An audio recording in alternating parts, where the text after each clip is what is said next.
Okay, welcome everybody to the first pitch session of the afternoon.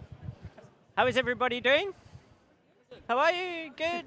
This is the first session after lunch. You need to put your earphones on to hear all the pitches clearly.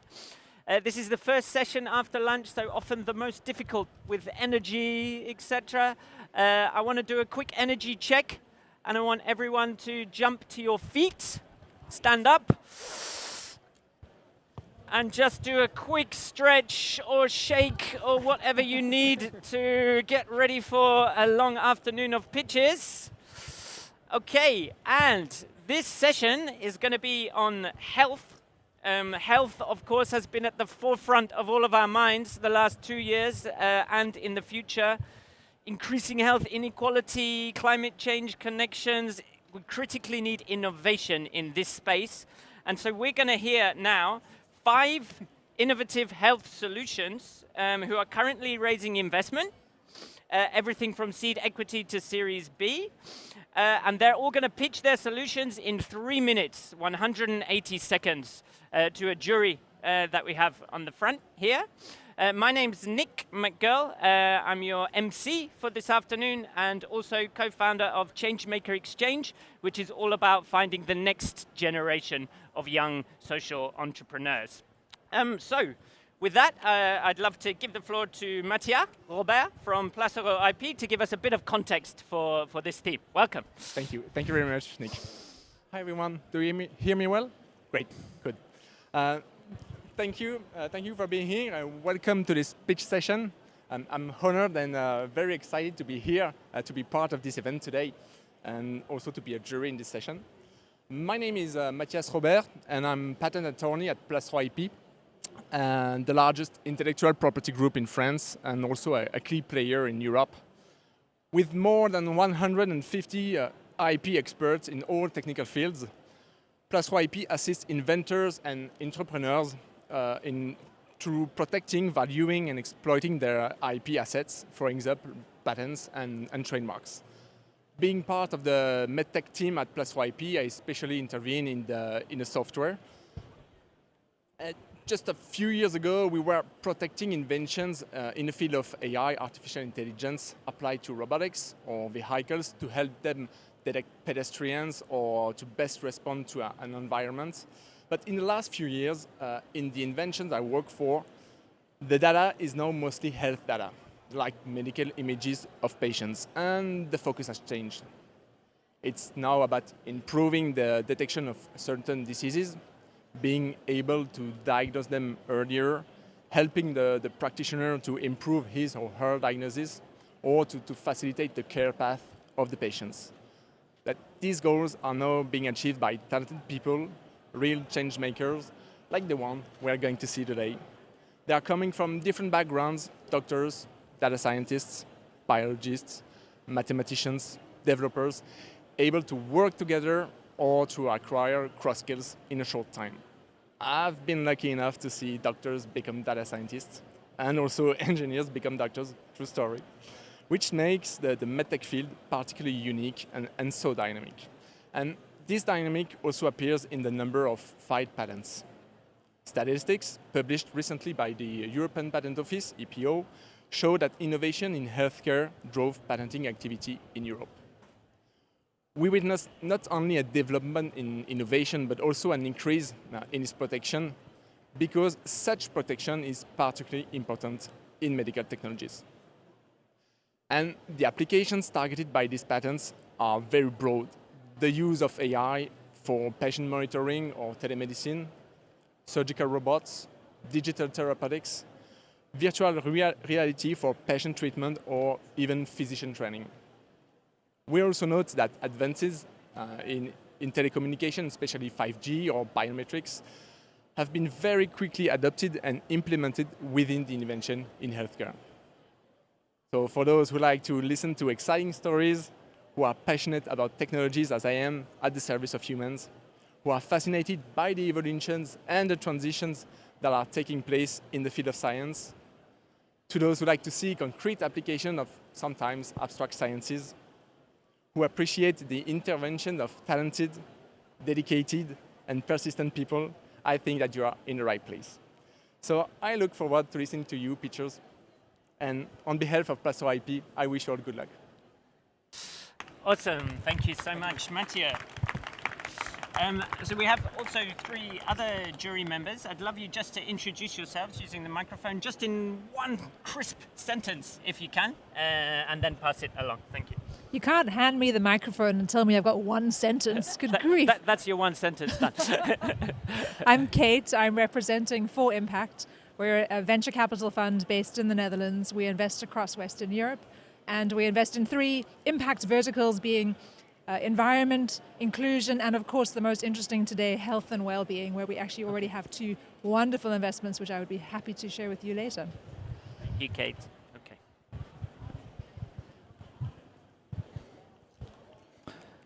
Good afternoon, everyone. My name is Pierre. I represent the group SOS, which in France represents more than 600 associations. I represent the health organization in SOS, which are 10 hospitals, nursing schools, and home care. Thank you. And last but not least, Thank you.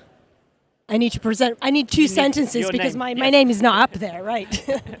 So my name is Meri Hellerant. I'm a partner with Courage Ventures Fund.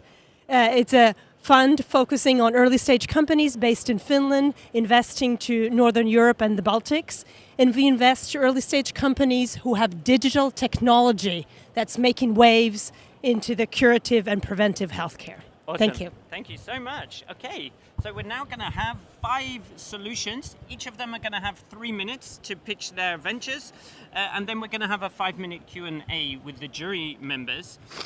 First of all, I want to show them that we're giving the pitchers a warm Parisian welcome. I want you to imagine one of them has come on and given an amazing pitch. What is your reaction going to be? A bit louder. Yes. Okay. So first one.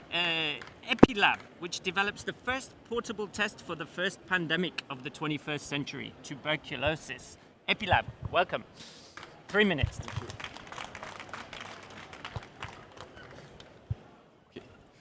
Hello everyone. Thank you first to the organizers to this amazing event. I'm quite excited to be there and to pitch and explain the story of EpiLAB and how we co-founded this company 2 years ago with Maurice Lubetsky over there, our CEO, and with Muriel Rochelet and Elodie Barbier, who are 2 amazing scientists who invented the technology to diagnose tuberculosis. So, as he said, tuberculosis is the first infectious cause of death of the 21st century. It's mostly before HIV, before malaria. It's mostly located in developing countries. And one of the main problems in tuberculosis is that each year you have 10 million new cases. And on those 10 million new cases, you have 4 million cases who go undetected. So that's 4 million people who don't receive the treatment they deserve. And that's 4 million people who will transmit the disease each year onto their family. So basically, when you still have this problem, you cannot eradicate tuberculosis. Why is that? Why is in 2022 we still have this diagnostic problem? Is because of the existing solutions for diagnosis. You have microscopy and the expert, which is a PCR solution. These solutions and all other solutions require infrastructures and require medical staff. Basically 2 things that miss already in developing countries. And so this is unadapted to the affected countries, and this causes the 4 million undetected cases each year. So the hope and the solution we have is a triage test. The World Health Organization and the international community sent some specifications like 7 years ago even, for this new test they required, this new test needed in the fight against TB, this really important test, and no test exists today on the market to diagnose tuberculosis like that. And this test has to be portable, easy to use, affordable of course, and sensitive. And EpiLAB, we are on a mission to develop this first triage test. So how do we do it? I'm just going to show you quickly. So you come with this, we collect sputum. So like all of the tests, we are based on sputum. You put the sputum inside of this small tube. This is a microfluidic cartridge, and basically it integrates the scientific process, the invention of Elodie and Muriel, our associates. So you put the sputum inside of the cartridge, you put it aside for 2 hours, automatically all the reagents and the reactions takes place. And after 2 hours of incubation, you plug it to this small reader. You may recognize it as a glucose reader. So this is a technology that we know that is really cheap. And after 2 hours, you have your results. So of course, while you wait 2 hours, you can perform many other tests. And so that's why you can go diagnose anywhere in the world. Okay, quickly how we do it. We have a patented technology. It mixes microbiology, electrochemistry, and microfluidics. So this is the core of what we do. We are supported by multiple experts, and we have an amazing team dedicated and driven by the same goal to eradicate tuberculosis. And we are raising some money and recruiting many people to help us develop that. Thank you very much. Thank you. Awesome. Well done. And yeah, as you saw, you will hear a gong when the 3 minutes is up. It goes fast, right? Yes. Okay, so next up, next generation products to prevent and eradicate mosquito-borne diseases. Landcent, Europe. Welcome to the stage. 3 minutes. Thank you. It's shocking how, after decades of progress, the cases of malaria are on the rise once again. And there are more than 1,700 deaths every single day, even today. And the pandemic has only aggregated it. It was back in 2011 when I was on a business trip to Kenya. I found myself in a funeral of a 4-year-old child, and I was shattered to hear that the child died because of a mosquito bite. I left Kenya that trip as a changed person, determined to do something about it. And fast forward 5 years later, I was back in Kenya, and this time with my co-founder, Danny Lin, with a portfolio of products, sitting with the Ministry of Health in Kenya, discussing their malaria elimination strategy. From that point, there's been no turning back. And heeding the call of the World Health Organization, we have developed products on a 2-track approach, which are sustainable as well as scalable. On track 1, we pick up the existing products and significantly improve them by margins. For example, our next generation bed net is a dual active ingredient bed net and works on a unique microencapsulation technology that is patented by us. On the indoor residual spraying, our product lasts twice more than any other current product in the market. And we also have an active ingredient discovery project where we have screened more than 200,000 compounds and qualified 14 candidates for next phase of trials. All of this wouldn't be possible without a diverse team of scientists as well as entrepreneurs, along with research collaborations with world-leading organizations, including the Bill and Melinda Gates Foundation, who have funded our work. And on funding, we have raised more than 10 million euros in the past decade, achieving significant milestones along the way. On R&D, we have completed our most risk stage of 7 years, and our products are very close to market, entering in end of 2023. The market size for malaria prevention is at $2 billion, distributed across bed nets, indoor residual sprays, and anti-malarial pills. The established buyers are through the Ministries of Health, global donors, and the retail market. Our current ask now is for 15 million euros, and this goes towards a current acquisition, which we are acquiring a competitor and setting up a manufacturing facility, and 5 million euros goes towards the final stage of R&D and getting our products to market. So like I said before, 1,700 deaths is more than one child dying every single minute. Every life is precious. Every life has potential. And seeing it being lost from a disease but that's preventable is not acceptable. If this resonates with you, let's connect together and partner in creating a malaria-free world. Thank you. Thank you. Thank you so much. Super powerful and compelling call to action. Next up, so the third pitch, harnessing the power of environmental intelligence to improve health and well-being. It's Meersens. Welcome.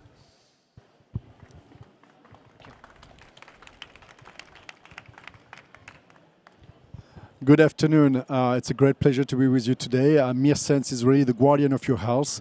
We are actually be aware that the environmental is changing very fast everywhere in the world. And we know that today this environment is actually contributing to many diseases. 12 million people are just dying about air quality. It's costing billions for communities and people around the world.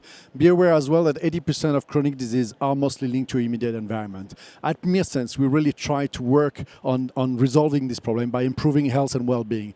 We are saving billions and saving through preventions. What has to be prevented today is mostly by making the invisible visible. In order to do that, we are a data platform that allows to make visible the invisible anywhere in the world with a precision of 10 meters by 10 meters. And we are bringing machine learning into epidemiology anywhere in the world to make the link between health and environment. And this is a revolution. This is really changing the way we are actually addressing the health trajectory for people around the world. We are mostly focusing on three main key areas. One is respiratory disease, one is mental health, and the last one is cardiometabolic disease. We do believe that by providing the right environment, we can help by preventions. We analyze the environment, we monitor the environment, but more important, we actually anticipate and personalize, based on prevention plan, what are the risks that can be avoided today for the future generations. We are bringing that into the buildings, we are bringing that into cities, and we make sure that we help decision makers to make the right decisions. By actually providing, and beyond compliance, we harness the environmental intelligence for smart decisions. We are working with companies such as Paris. We are working with corporates like Veolia or Chanel and so on. And those guys are more and more interested to see how we can prevent and reduce the impact for sick leaves for the different people in their communities. We know that it's helping performance. It's helping also to reduce a certain number of sickness associated with that. We help decision makers to assess environmental risk and set the right prevention plans. Today we are 12 engineers, PhD, working on this link between environmental and health, making huge progress by providing solutions right away to some key customers. And we are actually raising 10 million euros for the next steps of deploying our solution. Those 10 millions will be mostly for sales. We don't really have sales today. We have mostly done R&D with two major labs in the world.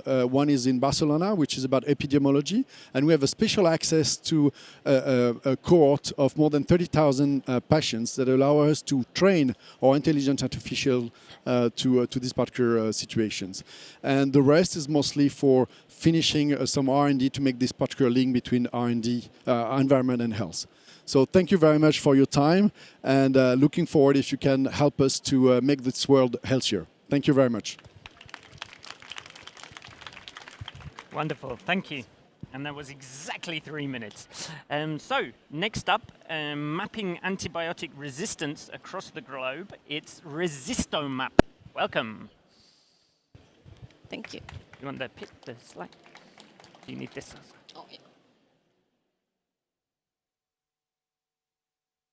Hello, everyone. My name is Windy, founder and CEO of ResistoMap. Antibiotic resistance is a silent pandemic compared to COVID-19, but it is associated with almost 5 million deaths in 2019 only. But not only that, antibiotic resistance is actually one of environmental pollutants of concern by United Nations since 2017. So antibiotics are not used only in humans, but also in animals. When we take antibiotics, bacteria inside of the gut will develop resistance and release through our waste and in the wastewater, all through the application of animal manures in agriculture, in soil, right? So, and everything will end up in environments. Monitoring and reporting all of these environmental discharge to this pollutant discharge to the environments are important. And that's where ResistoMap comes in. We provide a complete laboratory service for monitoring antibiotic resistance from any type of samples, wastewater, rivers, lakes, seawater, soil, manure, any type of samples. We will pick up the samples from anywhere you are in the world, and we will deliver the samples to Finland, and then we will then analyze the samples, and we deliver the result through a digital dashboard. So the users can see the level of resistance in their samples, compare between samples, and see the trend over time. Current users are mainly researchers from universities and governmental research institutes, but we are now piloting with hospitals, primary food production, and municipalities. Since we founded in 2018, we have served now over 170 projects across 38 countries, and we have analyzed over 5,000 samples. Unfortunately, most of samples are highly polluted already, especially in regions where wastewater are not well treated. So we, 10 multinational team members from Indonesia, Finland, Sweden, and Nepal, we have a mission to mitigate the spread of this resistant bacteria in the environment. And of course, we support SDG, Sustainable Development Goal, SDG 3 and 6. Now we are looking for 2 million euros to build the global database of antibiotic resistance in the environments, because it's very important now to understand how is the level of resistance and open the database. As you may know, we learned from COVID-19, it's very important we learn together. And let's protect not only human and animal health, but also environmental health by using the One Health approach. Thank you. Thank you, Wendy. Awesome. Okay, great. And so last but not least for this round, we have a digital health platform that solves the problem of storage, access, and mobility of health data. And let's make sure, because give the last picture the same energy and enthusiasm as the first picture. So big warm welcome for Afya Record. Welcome.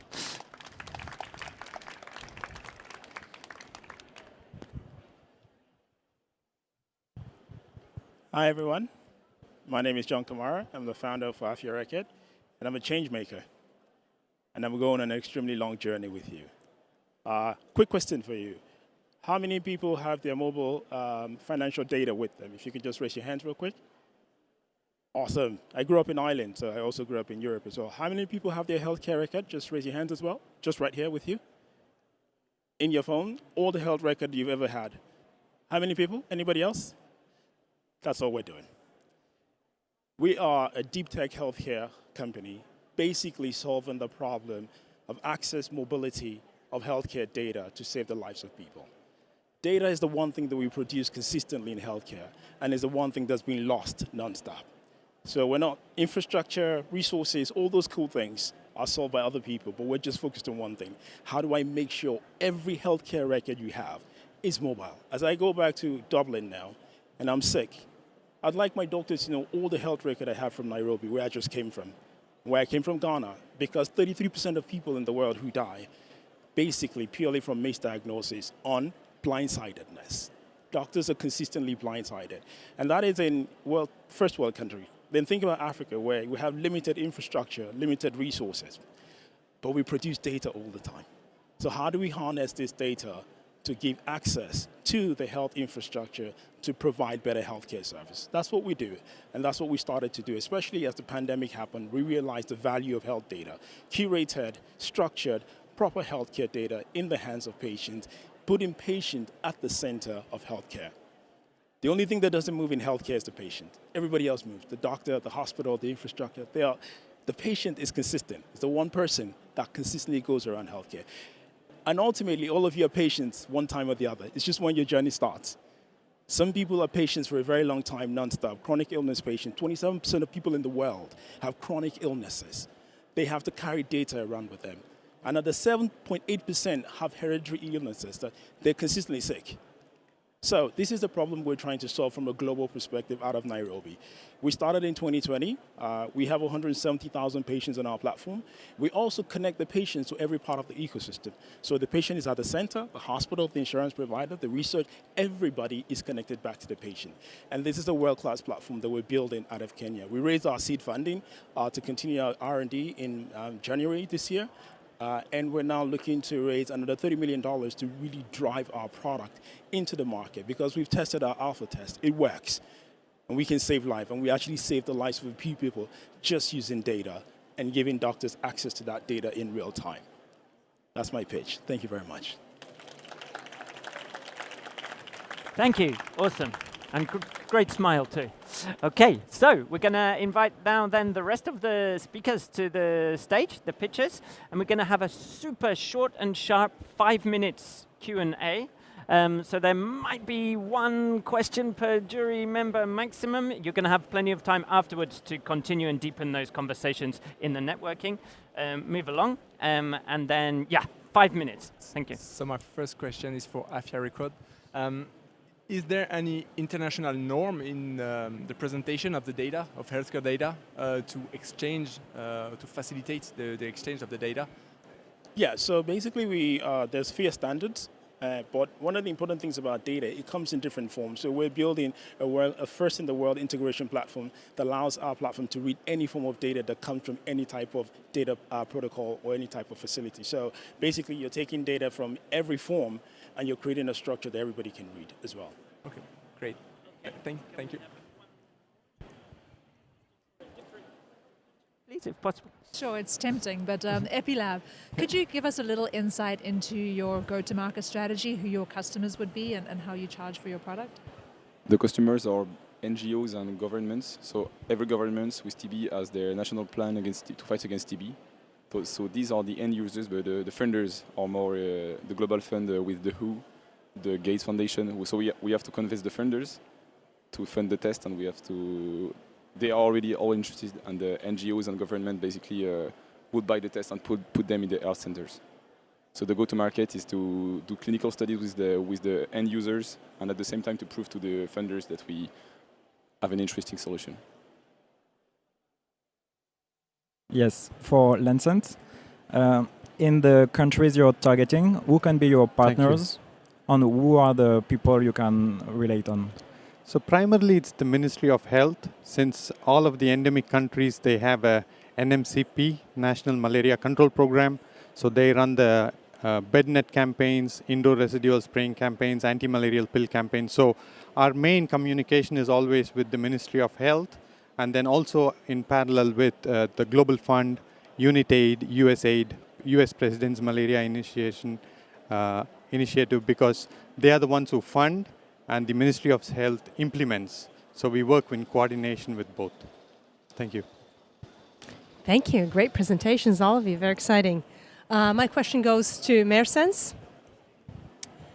As you work in the interface of quite a few fields, you're measuring the environmental exposure. You're looking at the connections with those exposures with health data. And you also finally said that you would like to use all of that to go into prevention.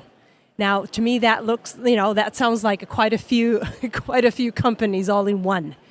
What is that one thing that is going to be your first thing that you're going to make immense in this market? What is the one thing that you are going to, you're going to just, break the bank with? Thanks. Sure.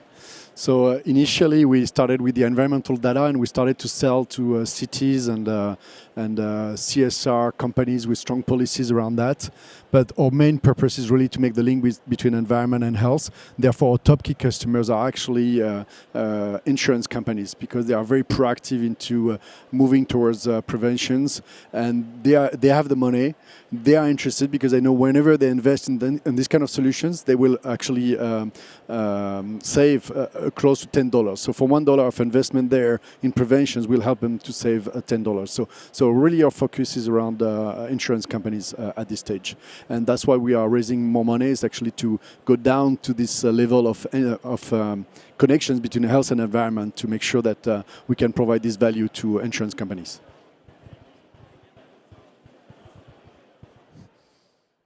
Yes, maybe for Resistomap.